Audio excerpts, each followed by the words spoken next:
గౌరవనీయులు శ్రీ రాకేష్ అన్న ఆరుగురు ఎమ్మెల్యేగా గెలిచిన తర్వాత నియోజకవర్గంలోని అన్ని గ్రామాలను విస్తృతంగా పర్యటించి స్థానిక సమస్యల మీద అధ్యయనం చేసి అసెంబ్లీలో ప్రస్తావించడం జరిగింది.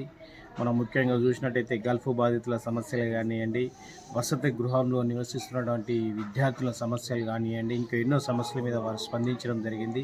వారు స్పందించడమే ఒక ముఖ్య ఉద్దేశం.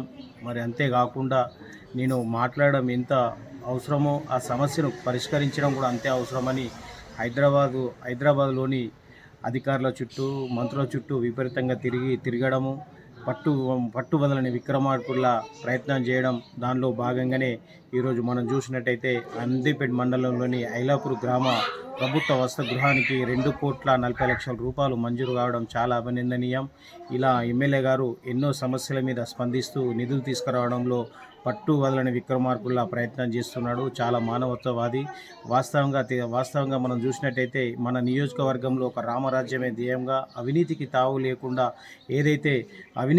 లేకుండా ఒక నీతివంతమైన పాలన అందించడంలో వారి లక్ష్యంతో ముందుకెళ్తా ఉన్నారని చెప్పక తప్పదు.